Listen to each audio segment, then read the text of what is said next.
We all live in Chutz La'aretz. All of us here live in Chutz La'aretz. So Shemittah is a little, removed from our regular sets of Hilchos Kashrus. So we're a little removed from it. It's not as practical, if I could use that word, as some of the things are. This series is going to be a little different than the usual. Our usual, we'd be more in depth into what's going on in the dinim and even a little bit more practical in a certain way. Here we're going to be a little bit removed from that. We really just want to get understanding of, in general, what's going on. A lot of what we're going to depend on, rather than being more in depth, is going to be on the Sefer Derech Hamunah. For those of you who don't know, Sefer from Chaim Kanievsky on Hilchos Shemittah. On all of Hilchos Rayim, but it's really quite an amazing Sefer. I don't have it with me today, but it's really quite something. Another very practical, if I could use for us, maybe the most practical part of Hilchos Shemittah is going to be discussions about the Heter Mechira. That's for us a most, so to speak, practical. We're not farmers, but it's a very practical, so to speak, part of Hilchos Shemittah for us. Excuse me? We'll come to that also. But the Heter Mechira has a grander role in what we do things. So a lot of what we're going to talk about is going to be prepping us for somewhere down the road when we actually talk about the Heter Mechira. Okay? A lot of things that we're going to talk about are warming us up, or that we're going to spend a little more time on topics that are neged when it comes to the Heter Mechira part. Okay. That's it. Okay. We'll start right from the very beginning in a little bit of an overview. As an introduction, Derech Hamunah has an introduction to Hilchos Shemittah. Okay, and he says that there are seven mitzvahs. There are 7 mitzvahs to Shemittah. Okay, and they are 7 mitzvahs are for Shemittah. Okay, the first one is avodas karka. Okay, you're now to do work on the land, plant and grow things. Some of them are even also during Tosefos Shvius. Maybe we'll talk about that a little bit next time with Tosefos Shvius. And right now would actually be Tosefos Shvius. It starts right from Pesach, the year before, and a little bit from Shavuos. Okay, that's the first mitzvah. Okay, the second is a mitzvah of hefker, which is anything that grows during Shemittah is hefker for Yidden to take. It can sign some of it is hefker even for people who are not Jewish, and even for animals. That's a second mitzvah of hefker. Third mitzvah is the mitzvah of svichen, which we hold is a mitzvah drabanan, which is that anything that's planted during Shvius, and anything that begins to grow during Shvius, that was just planted during Shvius, is also midrabanan. That is to say, fruit grows by itself. No one has to plant a tree every year. But what we would call vegetables have to be replanted every year. Midrabanan, all those things are asur because the Chacham were afraid people would actually plant it themselves. So the Chacham asur everything that grows that has to be planted is asur when it goes on Shvius. Okay, so peppers that grow during Shemitah are svichen. Even though no one planted them, even though no one did anything wrong by planting them, they're asur midrabanan. The seeds just got there by mistake. Right, they just fell off. Things just grow wild. Those things are asur no matter what. Okay, the third is a mitzvah Isser of Hefsid. Fourth, the mitzvah the Isser of Hefsid, which is the produce of Shvius is meant to be eaten, and you don't have to eat it, but you're not allowed to do anything to actively ruin it or waste it. Okay, or use it in its not primary way of eating it. Next is the Isser of Schar. Do you have a question? Probably I haven't seen the specific, descriptions in the Derech Hamunah on this, but probably it's right here. Within Hefsed would be the notion of Kedusha Shvius, the notion of treating, the produce with Kedusha. It's in a way the other way around. Kedusha Shvius includes a number of things. What we call Kedusha includes Hefsed and Schar. A few of these things are into what we call as a group. But it has to be somehow incorporated. It is. No, it is. But of the mitzvahs, the way if we were to group them by mitzvahs, okay, and the next is Schar, what David mentioned beforehand, that under certain conditions you're not allowed to do transactions and business with things that have Kedusha Shvius, things that are Shvius produce can't be bought and sold in a traditional way. Number 6 is beer. Beer means that once the produce is not available as hefker, once it's in the fields, there's no more left in the fields, there's a special mitzvah called beer. Exactly what that is a big question. We'll get to it when we get there. But it's you have to do something when it gets to that point. Okay, at a certain point, when there's nothing left available in the public, in the fields, you have to do something called beer. And the last is Shemitah Ksafim, which has nothing to do with the land. It's actually a part of Shemitah that we actually very much connect to. because that applies even to chutzards. And that means is at the end of Shemitah, you're not allowed to ask someone for money that they owe you. Okay, you have to loans. You can't demand people to give you a loan, and that actually has very much to do with this because that's again the chutzards. So against our bezdin because people will set principles. We'll get to that towards the end. Okay, so those are 7 mitzvahs that there are for Shemitah, and we're gonna break our discussion into 7 topics, not by those 7 mitzvahs. Okay, we have our own seven ways of dividing our topics in a different way. Okay. The first is going to be things that have to do with timing. Okay, the first group that's going to start with today has to do with timing. That has to do with whether Shemitah is device or Rabbanan, when Shemitah should be, the Haftachas of Shemitah, fruits and vegetables, and for ladies. These all have things that do with timing. Okay, next is going to be location, where Shemitah applies, the borders, the Oile Bavel, and greenhouses and channels like that. The third is going to be Avodas Karka. Which malachas are some advice in the Rabbanon, obviously told us whether the issues on the land or on people, and things like that. And fourth is going to be Kedusha Shvius, which includes which things are Kaddish with Kedusha Shvius, how do we know which things are Kaddish, making sure you don't waste it, keeping it there to buying and selling it. I'm saying a lot of things here. Yavol Machrim, Svichen, beer, Taruvis, police, and things like that. Okay? Our fifth topic is going to be, we are moving on pretty quickly today. Our fifth topic is going to be the Het Mechir. I don't think it needs much more explanation than that. There's lots to say about that. And number 6 is going to be Oitzer Bezdin. Oitzer Bezdin means that produce that grows out in the field. You have a field, someone's got an orange grove, and this orange is growing from here till tomorrow, but that field is, miles away from everybody else. So Bezdin collectively picks up that produce and distributes it to people, and if it's done correctly, it doesn't have any of the isurim of schira. Okay, you can avoid the isurim of schira by using something called an oitzer bezdin. So the bezdin collects it, and they act as our representatives to pick it up and sell it. That's our 6th topic. And last is Shmitas Ksafim. Okay, that will be our last topic. And with Shmitas Ksafim, we'll probably throw in some other things that have to do with the end of Shemitah, particularly the Arba Minim at the end of Shemitah. That's when it comes up. Okay. So those are going to be our 7 topics. Any questions? Okay. I'm talking really quick. I'm going to get done soon. Okay. Our first topic is going to be about timing. Okay. The Rambam says there are 7 mitzvahs. There are 7 mitzvahs that depend on the being yovel. Okay. He's trying to see a pattern over here. Okay. There's a third 7 that we have over here. There are seven mitzvahs that depend on the being yovel. Okay, you can read that yourself. Evidivri, Pater, Chametz, Stei, Chavramim, Stei, Achuzah, Ger, Toshev. I mean, so all these we've never heard of because they're not in the game nowadays. Okay, I mean we've heard of Evidivri, but most of these we've never heard of. Actually, Ger Toshev is going to play a role here in the halachas of Shemitah, and the last 2, Shmitas Karka, Shmitas Ksafim, are things also that depend. The Rambam says they depend on yovel. So there's one other mitzvah which is sort of an appendage, which is there's a mitzvah called Hakel, that at the end of Shemitah, in the Sukkot, after Shemitah, there's a special mitzvah of gathering Yidden together.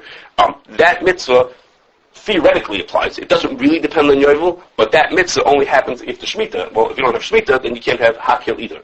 Okay, so sort of Yovel, Hakel is sort of like appended onto this, that Hakel theoretically applies, but it only happens if you had Shemitah. Well, if you didn't have Shemitah, you can't have Hakel, so then it sort of, Mamil falls away. Okay, next time, in Mitzvah Shem, we could have even done it this time. Next time, in Mitzvah Shem, we're going to see that Yovel doesn't apply nowadays. We'll see why it doesn't apply nowadays. But Yovel does not apply. So all the first 5 of those mitzvahs don't apply. Those first 5, they don't apply. And we're left with just Shemitah's Karka and Shemitah's Ksafim. Okay. So the Gemara in Gittin... even though there's no Yovel, it's still going to apply. Right. So the Gemara in Gittin has a machlokes whether the mitzvahs of Shemitah are deraisa d'Rabbanan. Okay. Is the mitzvah nowadays, is the mitzvah Shemitah deraisa d'Rabbanan? So this machlokes is way beyond what we can possibly talk about. Okay. By no means are we going to talk about all the issues that's about that. I'm going to just pull out a few highlights to you. Okay. A few highlights of what's going on. Yeah. Are you saying that the mitzvah of Yovel no longer applies to the first 5, or since the first 5 are not shayach for us, it's irrelevant to us whether or not... No, if Yovel does not apply, we'll talk about that next time, why Yovel doesn't apply nowadays. But since Yovel doesn't apply, these mitzvahs are dependent on Yovel. they only apply. Should also not. Right, they should not apply. So the Gemara has a shaila. The Gemara talks about it. I told you the Rambam says they don't apply nowadays because there's no Right, the Yovel. Rambam, there is no Shemittah Skar, Shemittah Ksar. Midoraisa. Midoraisa. Okay. What the Gemara says, is it maybe Midoraisa now, or is it maybe only D'Rabbanan? And this would be one of the reasons, because since there's no Yovel, I sort of jumped ahead. Since there's no Yovel, that would be the possible reason why it's no D'Rabbanan. If we had a situation of Abed Ivri nowadays, if we had one, then Midrabbanan, it would apply the same as Shemittah Skar. No, those five don't apply even Midrabbanan. Those five, right, there is no Midrabbanan. These two apply to Midrabbanan, the other ones don't. Okay, a little bit next time we'll talk about why the Chum didn't make other Drabbanans. Okay, we only have these two Drabbanans. We don't have those first five. They don't apply at all. The Ger Tosha part is going to come up a little bit. It's so precious. We might be able to have a Ger Dinim and Ger Tosha nowadays. Right. We will maybe talk about that when we get to the Hetem here, whether you could maybe have the din of a Ger Tosha nowadays. Okay, it plays a role. Go figure. It plays a role in Hetem Mechira. Okay, but the official Deraisa type din of Ger Tosha doesn't apply nowadays. Okay, so the Gemara has this machlokes. Okay, now this machlokes would be a very theoretical, academic question, which would have very little nafkamina. It would have very small technical nafkaminas to people who want to work their land in Eretz Yisrael. Would have certain nafkaminas, whether it's a deraisa drabanan, and it would be a rabbinic discussion. It would be a very esoteric question as to whether Shemittah nowadays is deraisa drabanan, except that it plays a huge role in the Hetem Mechira. Okay, whether Shemittah is deraisa drabanan plays a tremendous role in the Hetem Mechira. So this theoretical question, the machlokes that Acharonim and Rishonim spoke about for a long time before, and all of a sudden became much more prominent because of its role in the Hetem Mechira. Okay, so the people who are in favor of the Hetem Mechira, okay, they start with an assumption that Shemittah is only Midrabbanan nowadays. If Shemittah is Drabanan, then Eretz Yisrael has the din of Surya. The Gemara says that Surya, which is only Shemittah Midrabbanan, if you sell the land of Surya, the land of Surya belongs to a guy, there's no Shemittah on it. Okay, so that's an assumption that Shemittah nowadays is Drabanan.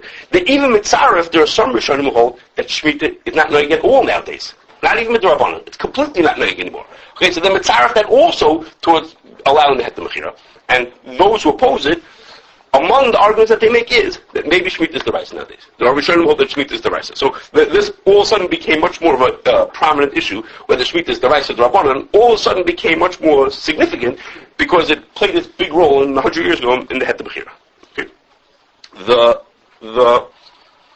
among the Rishonim who say that there's no Shemittah nowadays is a Balamor. We don't have it that I see it printed in the Sefer Balamor. In the back of the Gemara, Sefer Trumas brings it, and other Rishonim bring it also, such a Shita, that Shemittah nowadays is completely not noig, not even Midrabbanan, completely nothing doing.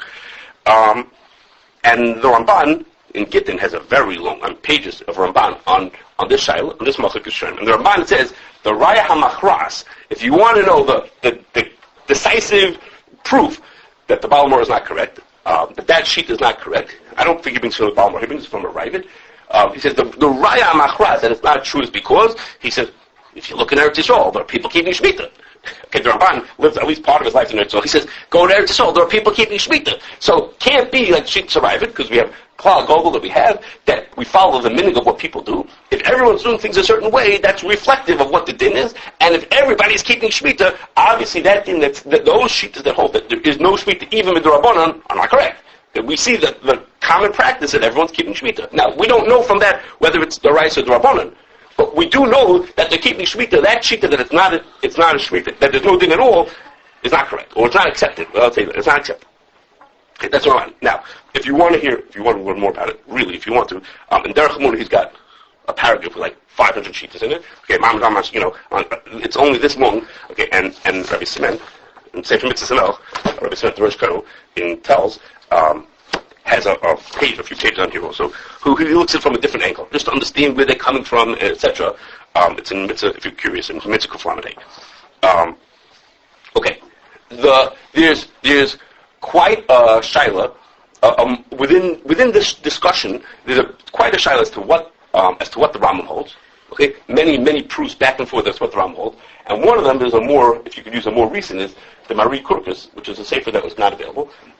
He has a girsa in the Rambam. He has a girsa in the Rambam that says like this: "Ubizman she'ena yev on noig, ein noig din evet every." and I'm skipping words, Midavrayim. Now, in our regular printed Rambams, that first Midavrayim is not there. Okay? But the Mari Korkus he has a girsa, that his girsa's Rambam is that the Rambam said right there, that he stuck in the word Midavrayim, that Shemitah is Drabanan, which is pretty clear. Okay, that's pretty clear that the Rambam holds that Shemitah is Drabanan. There's quite a machlekes in Achronim what the Rambam holds. There's all kinds of different proofs, not for us, all kinds of different proofs as to what the Rambam holds, that it is or is not Drabanan. But that's just happens to be the Rambam. The Shittas Rambam is a big question. What he holds, whether it's the Rabbanan. Most people think in the end that he holds that it's the Rabbanan. Okay, even that is Girsa. Okay. Okay. Within the Shita that Shemitah is Rabbanan, the Beis Halevi says you have to think about this a little bit more and not just take it at face value. I said to you, if Shemitah is Rabbanan, then it's possible to be Mekel and therefore lead yourself in one end towards saying that there's be able to sell Eretz Yisrael and be able to have Yidden work in Eretz Yisrael. So basically he says no. He says basically he has a quite long tshuva about the Heter Mechira, and he says it's the beginning of Chelik Gimel, if you're curious, the first tshuva in Chelik Gimel, and he says like this. He says there are really three possible reasons why Shemitah should be midrabanan nowadays. Okay, it's not. I said to you one of the reasons. Okay, he says there are really three different reasons. The Rishonim give three different reasons why Shemitah should be midrabanan. Okay, the first is some hold Kedushas Ezra, the Kedusha Shnia, the Kedusha of Ezra was loy kitchen loss of lovely. That Kedusha is not meant to last permanently. In Cain, when the second base Midrash was horrible, that Kedusha fell off. If the Kedusha fell off, then there's no more Shemitah. Okay. Second is other people say no. The reason why there's no Shemitah is because there's no Yovel. Like I said to you beforehand, if there's no Yovel, then there's no Shemitah. And the third Shita is you only have Shemitah when there's Kibbutz V'chiluk, when the Eretz Yisrael is divided up in the right way and it's under Jewish control and it's divided in the right way, and that doesn't apply either. Okay, so the first thing he says is the first nafkamina he says between these reasons is whether a yid could do malacha on land that belonged to a guy. And that he makes it totally in these different reasons, and that goes really to the core of the Heter Mechira. We're going to talk about this when we get to the Heter Mechira. Mamash to the core of it, because the core of the Heter Mechira is the land belongs to a guy, and if the land belongs to a guy, then we could do malacha on that land. That's the core of what the Heter Mechira is that now that it belongs to a guy, now I could work on my field, or I could have a guy work on the field, depending on the versions. The work could be done on this field. Okay, so basically he says, depending on these shittas of why there's no Shemitah nowadays, can say it might be midrabanan, but even so, you still can't work on your land. Okay, that's one of his first nafkamina. Okay, we'll talk about that when we get to Heter Mechira. Okay, so he's saying is that he's undermining the whole Heter Mechira. The Mechira is to sell it to the guy, and now I could work it. He says, okay, you sold it to the guy. You still can't work it. Okay, you still might not be able to do work on the land, even though it belongs to the guy. Or you might not even be allowed to let a guy do the work on it. We'll get to that. We'll get to Heter Mechira. What we're talking about for today is his second nafkamina. He says like this. Listen to the three reasons. One reason was the Kedusha Shnia didn't last. And the other two reasons were there's no Yovel or there's no Kiddush V'chiluk, and therefore there's no Shemitah nowadays. He says, well, according to those different reasons, when did the mitzvah of Shemitah become the Rabbanan? At what point in history did Shemitah become the Rabbanan? So, if it's because the Kedusha Shnia does not last, then Shemitah became the Rabbanan at the end of the second Beis Mikdash. At the Churban Bayasheni is when Shemitah became the Rabbanan. According to the other two reasons, Shemitah became the Rabbanan at the beginning of the Bayasheni. Because at the beginning of the Bayasheni, there was no Yovel, and there was no Kedusha, and there was no Kibbutz V'chiluk. It was not done properly. So, now, if it happened at the end of the Bayasheni, he says, so it's like every other Rabbanan. And there's all kinds of regular rules for the Rabbanans, such as Safat Rabbanan L'Hakam. He says, but if it happened at the beginning of the Bayasheni, he says, then it's a different kind of Rabbanan. Okay, and he says, what started that din? He says, if you look in Sefer Ezra, it's in the second part, what we call Nehemiah. Okay, the 10th parak. It has a whole list there of this long list of people who signed on to do all kinds of mitzvahs, and they said ba'olah u'b'shvur that they're going to do all kinds of mitzvahs. It lists a whole bunch of things that they're going to do. I mean, pretty basic things. I mean, nothing like dramatic. It wasn't like they were going to if we say now, keep yashin. You know what I'm saying? It was these like pretty dramatic things. They were going to do pretty basic things. They were going to be doing. They were like so. So among the things they said they're going to do is they're going to do Shemitah. So the Beis Levi says, he says, according to those shittas, that the mitzvah started back from then, that was an acceptance of a din d'Rabbanan to do Shemitah starting from then. That was a din d'Rabbanan.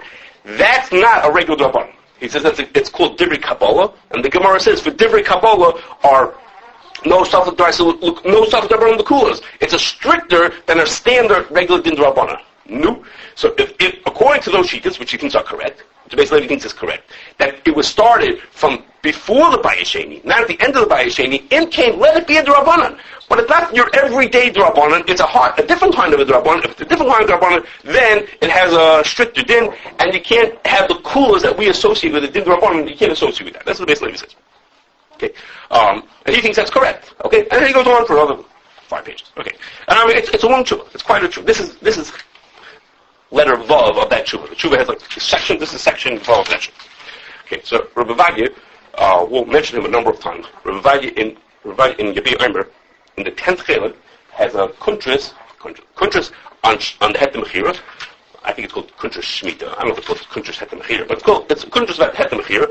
It's about 35 pages long. Okay, broken up into, guess how many parts? 7 parts. 7 parts. What do you think? I don't know how many sevens we've said already today. I think it's broken into 7 parts.